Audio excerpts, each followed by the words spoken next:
Dito po tayo sa kanilang igiban po, ang kanilang mahiwagang balon.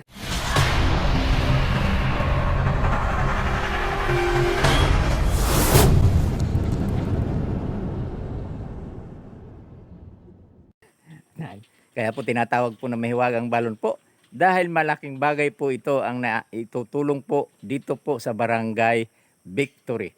At ito po ang nagsusupply po ng pangangailangan po ng mga taga-barangay na kailangan nilang pang araw-araw, pangligo, panglaba at pangsaing, at syempre po pwede rin po itong inumin ang itong balon na po ito. At ito po ang kanilang talagang pinagkukunan po kasi po malayo po sila mismo sa mga bukal na kagaya po ng ibang mga barangay o bayan na may mga gripo po o mga instalasyon po ng mga tubo ng pagkukunan po ng tubig sa mga pumapasok po sa loob ng mga kabahayan. Ito po, tiyaga, sakripisyo na magsalok dito po. At take note po, makikita nyo po ngayon wala gaanong tao, pero nakikita nyo po napakarami pong mga galon-galon pong nakapila. At ang kwento po ng isa pong nag-iigib, dito daw po kapag ikaw ay pumila dito, halimbawa tong oras na to nakapila ka, ay kinabukasan ka pa raw po makakakuha ng tubig sa dami po na nag-iigib at sa dami ng nakapila. So, sakripisyo po talaga bago ka makakuha ng tubig dito sa balon na ito. Pakalayo po ito, mismo po sa barangay. Ayan po. Ayan.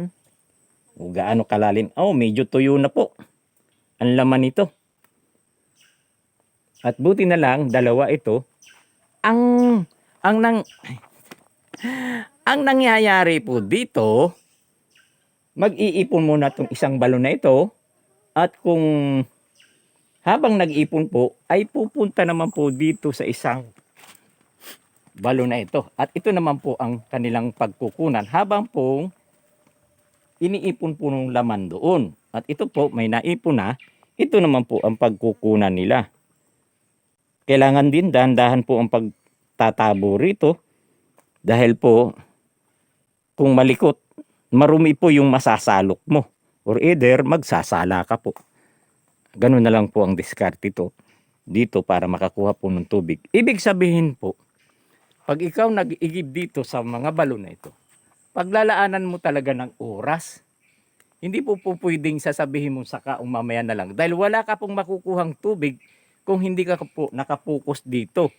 Kailangan pukusan talaga nito ng oras para ka makakuha ng tubig. Sa dami po naman yung nakapila ng mga container na yan. At yun po, may nakakabit na nga ho yung deep well o baga puso. Pero hindi ho umubra yung pusong ikinabit. Dahil hindi yata nakakayanan na higupin yung tubig pataas. Kaya nangyari, daan sa mano-mano at iniigib. Ayan siya. Talagang dadaan sa paghihirap ang taga-baryo dito para po makakuha ng tubig. Maraming salamat ulit po sa matyaga pong panunod. Babayu!